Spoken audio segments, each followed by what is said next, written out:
difference. I thought I had left all that family drama behind me, but life has a funny way of throwing curveballs when you least expect them. Yesterday, I received a call from a number I didn't recognize. When I answered, I was stunned to hear my dad's voice on the other end.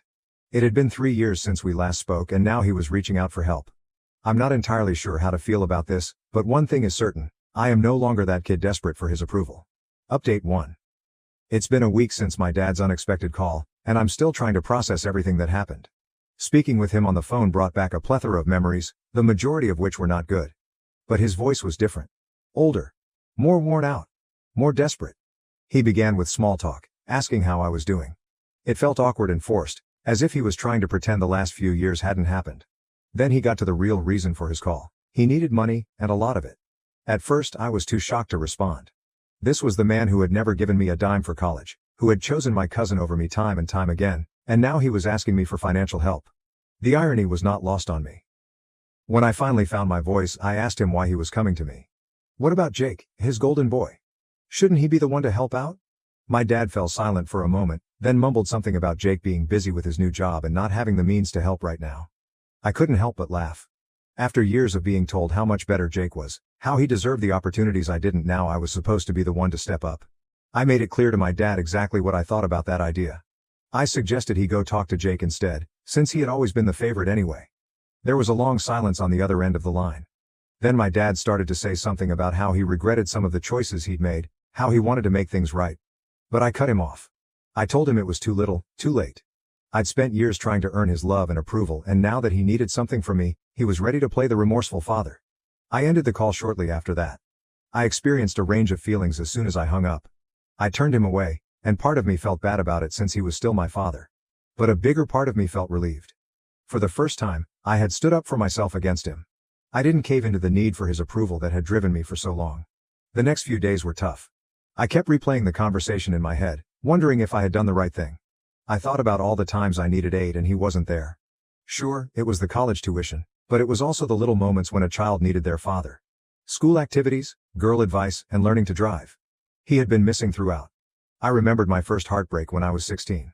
Her name was Sarah, and I thought she was the one. We had been dating for 6 months when she broke up with me for one of the football players. I was devastated. I came home that day, eyes red from crying, and my dad was in his usual spot on the couch, watching TV. He barely looked up when I walked in. I stood there for a moment, hoping he would ask what was wrong, but he just grunted and told me I was blocking the screen. I went to my room and cried myself to sleep that night. Or the time I got my driver's license. Most of my friends' dads had taught them how to drive, but not mine. I had to beg my neighbor, Mr. Johnson, to teach me. When I finally passed the test, I came home excited to share the news. My dad was in the garage, working on his car with Jake. I showed them my new license. Jake congratulated me, but my dad just nodded and went back to explaining something about the engine to Jake. I don't think he ever let me drive his car. Another thing that made me think was what kind of trouble he was in to need my money.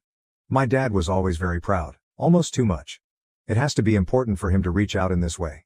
Even with everything, I was still a little worried about him. But then I thought about all the times I had been worried about my own future because I wasn't making enough money since I had to quit college. What did he care about then? I had to work things out by myself, which I did. I made my own life without his help. Why should I help him right now? I remembered the year I lived on my own after moving out. In order to start over, I moved to a new place where no one knew me. I got any job I could find and found a tiny studio room that I could barely afford. I cleaned during the day and worked as a bartender at night. I was always tired, but I was able to get through it on my own. When I got home from work at the bar some nights, my feet hurt and smelled like smoke and beer. I wondered if I had made a mistake. I could have put my pride aside, stayed home, and tried to work things out with my dad. But then I remembered being judged all the time and never feeling good enough, and I knew I had made the right choice. I started to feel better about my choice as the days went by. I understood that by not giving in to his request, I was finally giving him a handle on things. I wasn't the same kid he used to be able to ignore and push around. Today I'm an adult, I choose for myself, and I don't owe him anything. I couldn't help but be interested though. What had exactly caused this to happen? What happened that Jake, the perfect child, couldn't or wouldn't help? There were times when I wanted to find out more about what was going on with my dad and my cousin. But I hesitated. Did I really want to open that can of worms? Was it worth potentially stirring up all that old pain and resentment? I thought about getting in touch with Jake's mom, my aunt. Even though she was sometimes cold, she was always nice to me. She might understand what's going on. The last time I saw her though, was at a family get-together right before I left for work. She gave Jake a big hug and told him she was proud of him for getting into such a good college. She only gave me a weak smile and a pat on the shoulder when it was my turn to leave. I made up my mind not to call her. I'm still not sure what to do next as I write this report. A part of me wants to forget about the past and keep focused on my own growth in life. On the other hand, I can't help but wonder what's going on between my dad and Jake. Now that I think about it, only time will tell if I decide to look into it more or not. Update 2. It's been about a month since my last update, and a lot has happened. Despite my initial hesitation, my curiosity got the better of me. I decided to do some digging to find out why my dad suddenly needed help and why Jake wasn't stepping up. I started by reaching out to a few family friends who were still in touch with my dad.